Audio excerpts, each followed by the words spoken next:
This is the Global Podcast Network, where executives and professionals connect, share, and inspire. Stay tuned for the conversations that drive success.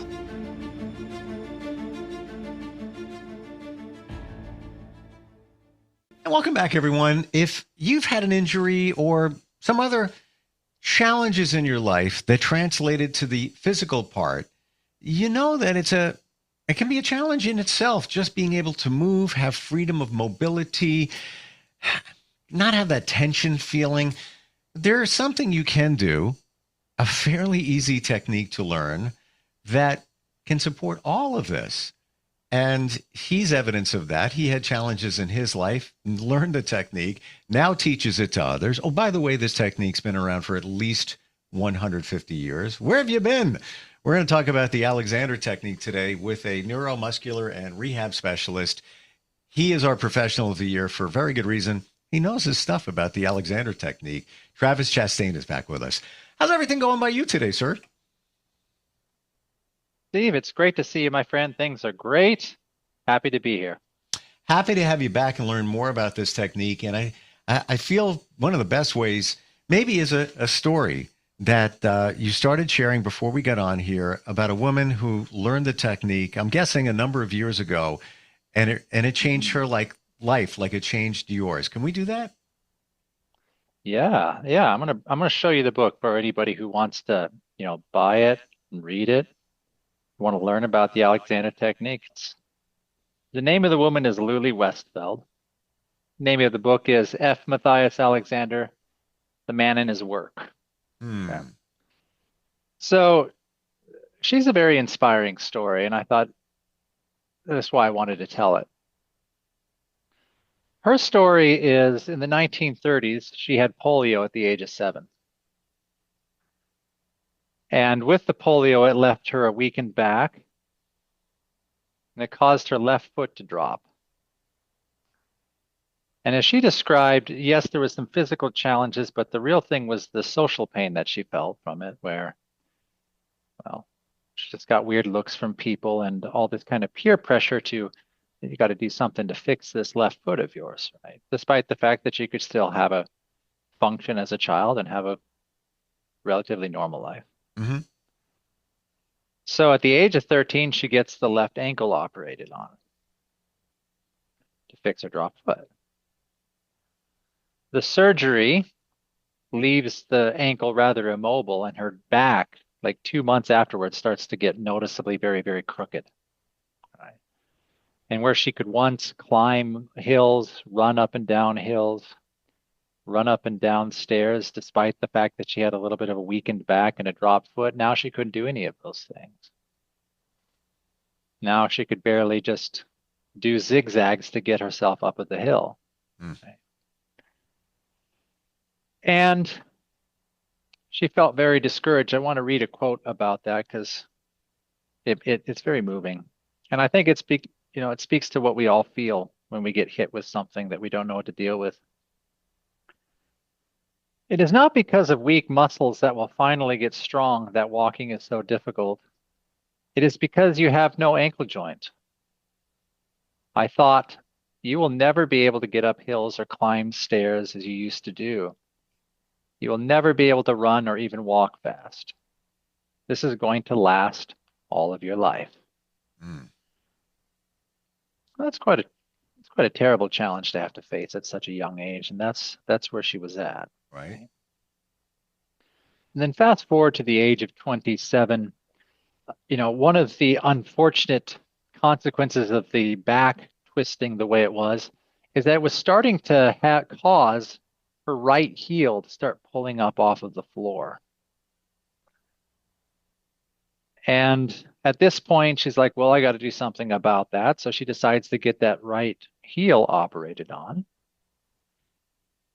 The surgery is a success. It allows the heel to release back down into the floor, temporarily at least. And it takes the pain off of her feet. But then her left shoulder starts to hunch up like this in some sort of crazy way. And, she's starting to lose function over there. And then that's when the twist of fate happened for her. That's when her friend Carolyn came to visit her with writings of F.M. Alexander and how he had found a new method to improve what he called the primary control, the health and the function and the coordination of the head, neck, and back and its relationship to itself. And that when you can really get that to work the right way by thinking the right way about it, that all these other challenges can be changed rather remarkably when that's working appropriately. And so at first she's like, well, I'm too much of a lost cause. I can't. This is good for somebody else, but it's not good for me. So she decided to just intellectually appreciate his writings. But after reading his book, she became so impressed that she had to travel from New Orleans to London to 16 Ashley Place to study with F.M. Alexander. And she describes that, oh yeah, I missed a detail, that her heel started to come back off of the floor again too. So not only did she get this, but her heel started to come back up off the floor as well. So, but then she starts taking Alexander lessons, and she expresses a continual and constant shift in how her back is feeling. Sometimes it's a nice release, sometimes it's not so pleasant of a change, but nevertheless, things are qualitatively shifting powerfully for her. Her heel starts to gradually loosen up and release into the floor from the shifts that are going on in her primary control, her head, neck, and back relationship. Her shoulder starts to correct itself. And her ankle joint in the left, that first operation that set all this in motion, starts to free up. And before you know it, she can walk, she can run, she can climb hills. And as an older woman, after she finished training in the course, she recollects in this book. Again, it's a great book. I highly recommend it, people. Please read this book. But she highlights in it how much she appreciated that she could go dancing from what she learned in the means whereby of the Alexander technique. How she could walk and climb hills without fatigue. That's the power of the Alexander technique. Would you say that this is a true example of how most everything is connected to something else within our bodies? We just think, well, I got some shoulder pain. I must have done something over there.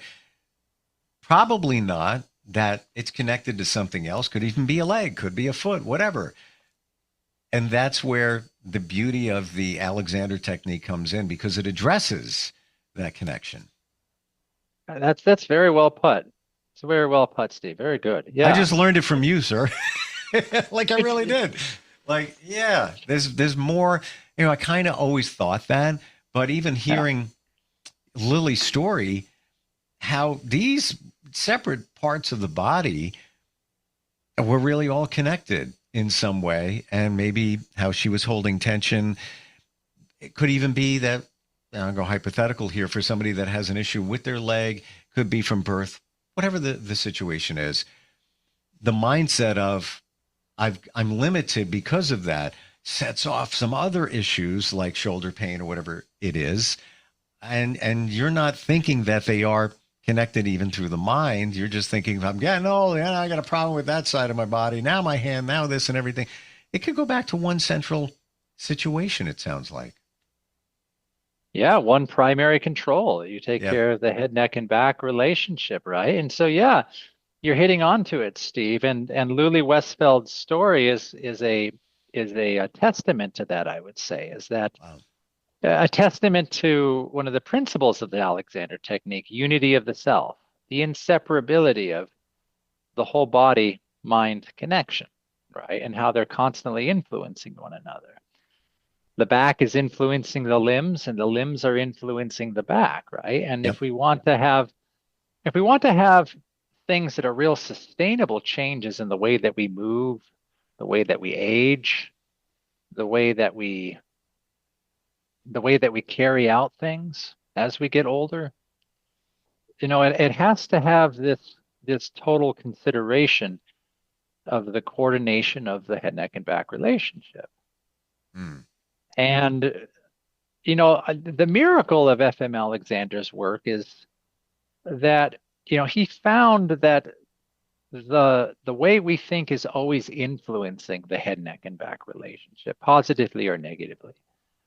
And he also found that there's a way to use your thinking to always, in very little microscopic ways here and microscopic ways there, to positively influence the head, neck, and back relationship and its quality, its ease, its effortlessness, its natural buoyancy up, not a held fixture up. And by doing so, that helps the limbs. And then you can start working with the limbs to help the back, right? All by learning to not do, to stop and give yourself a choice here or there.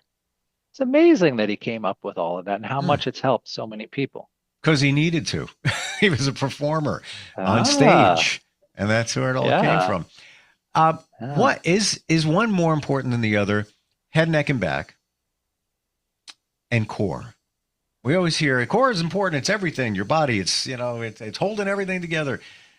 I don't want to go on into that territory of one's more important, but is really one have more going on there that we need to pay more attention to than the other? Well, I think that the more useful conversation is that they're all influencing one another, Sure. right? And is the core important? Of course it's important. Of course it's important, but it's influenced by the tensions that we're carrying in the neck and the positions in which the neck is pulling the head, right? And if the neck is accustomed to doing far too much, then that's going to put undue strain on the core. And it goes even beyond that, is that they're going to be kind of like co-conspirators in the crime with one another constantly, right? And they have to learn how to let go together with one another, right? And I don't, we've been working on this compartmentalization theory for a very long time, and it hasn't led us really anywhere.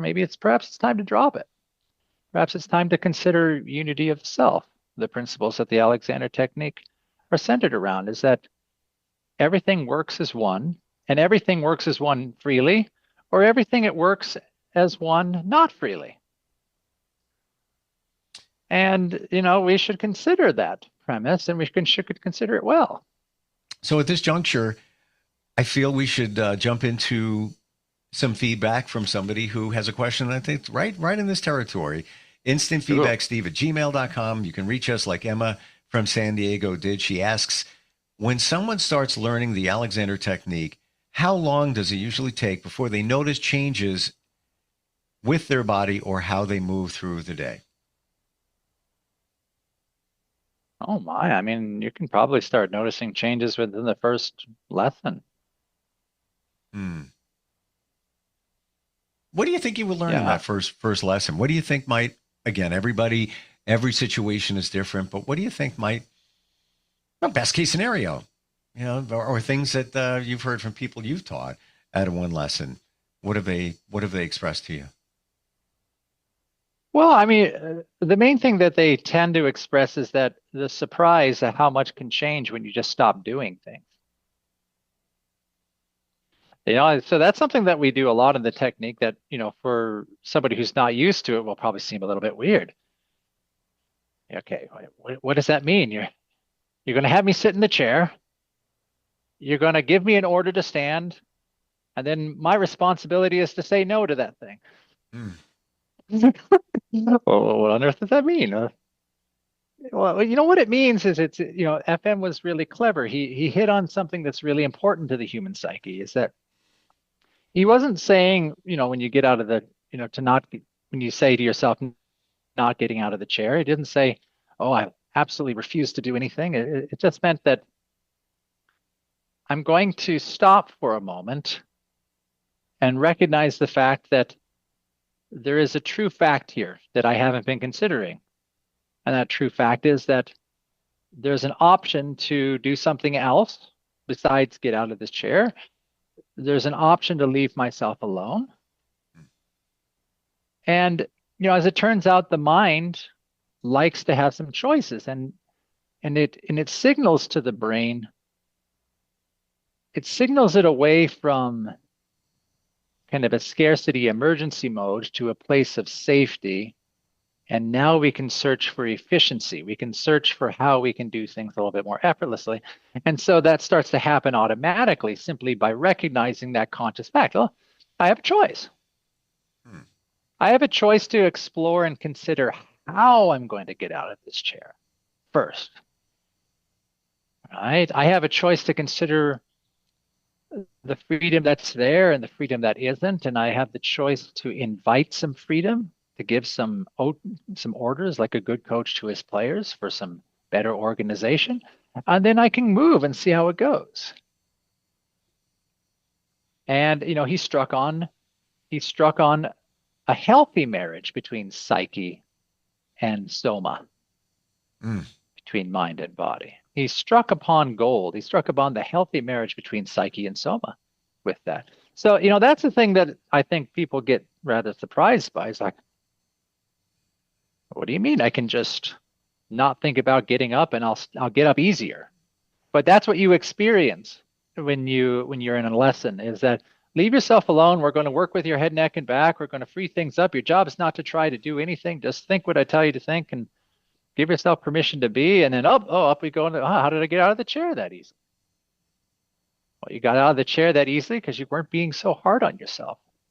You weren't putting that downward pressure into your body because you gave yourself time to think about some upward release.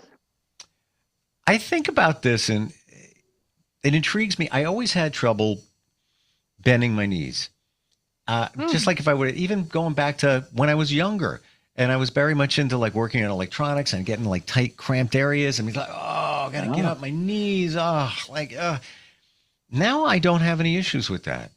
And I believe maybe it was me doing something like the Alexander technique, but my mindset would always be, here we go. I got to get up. Here we go. My knees. Yeah.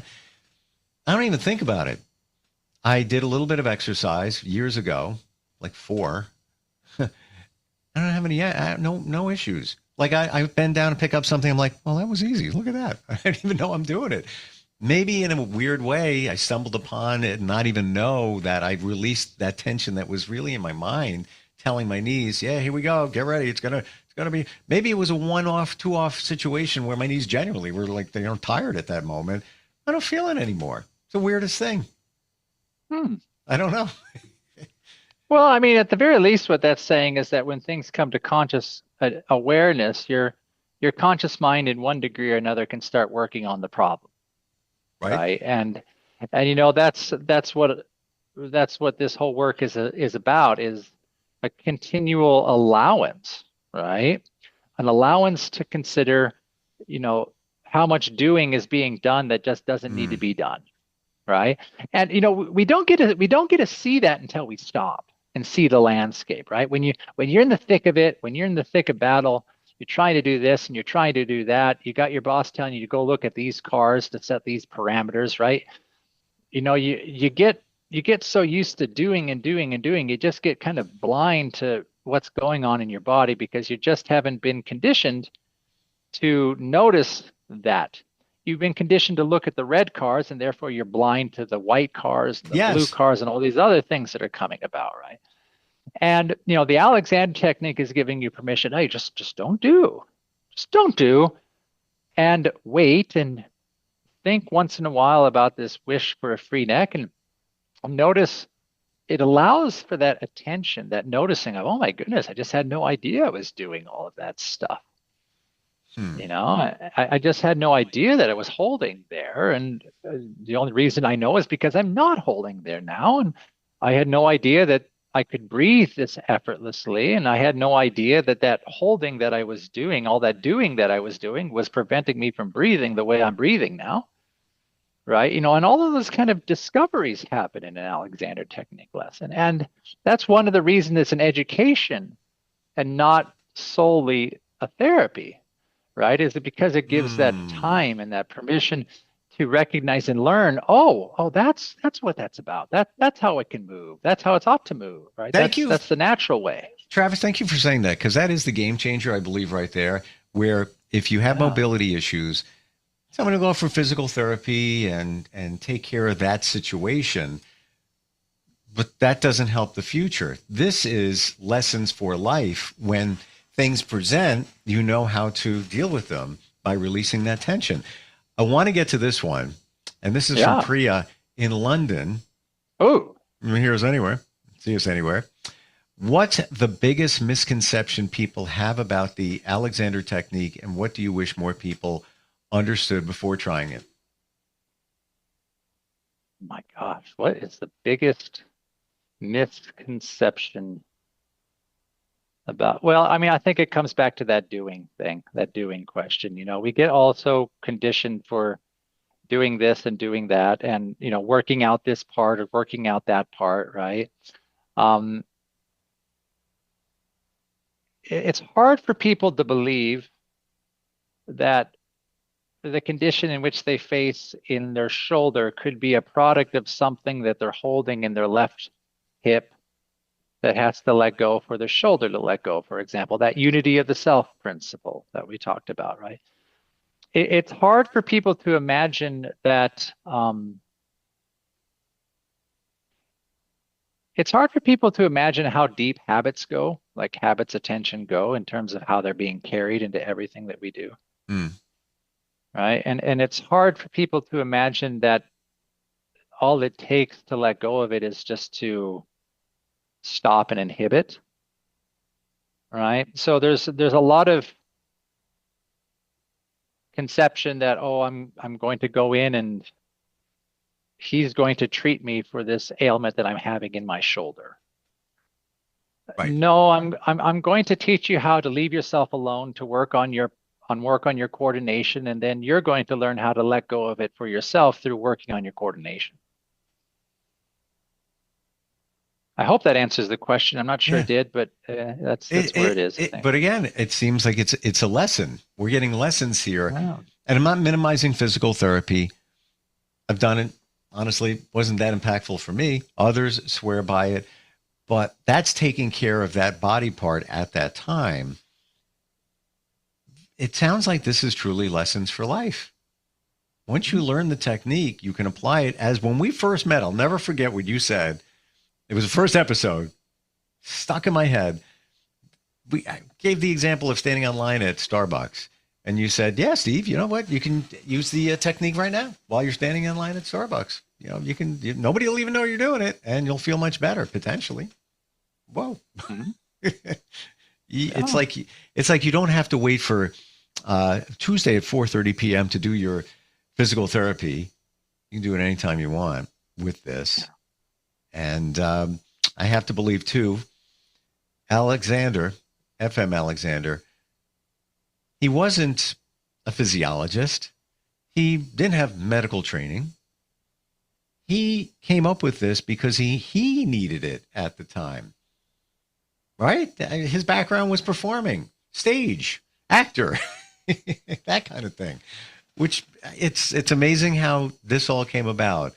The need of somebody, and back then, the need to be able to project his voice after night after night of performing. They didn't have TV back then 150 years ago. No, they did not. Yeah. Yeah, I mean it's amazing what FM Alexander discovered. I would say that what FM had was two rather genius qualities that allowed him to do what he did, right? He had the quality to notice things, obvious things at a finite level that escape most people's attention, right? About, just the nature of things, the nature of what a healthy head, neck, and back do in motion. Mm. The opposite of what a head, neck, and back does when it's being interfered with. the type of thinking that happens that initiates an interference in the head, neck, and back. The type of thinking that allows for a freedom in the head, neck, and back. You know, those things took a lot of experiment. Those things took a lot of allowing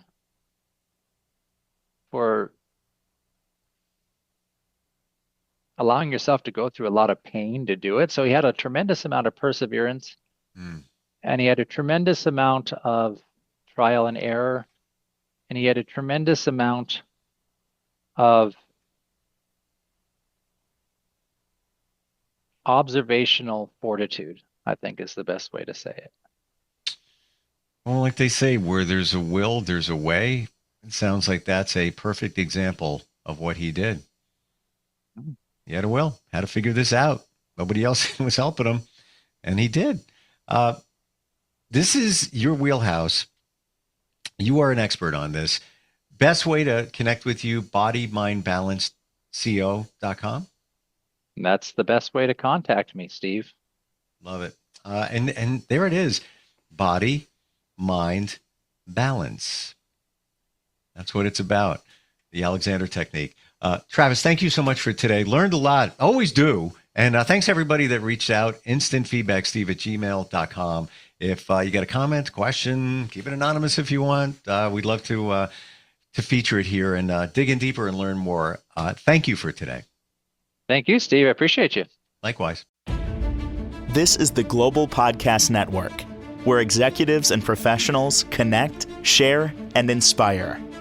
Stay tuned for the conversations that drive success.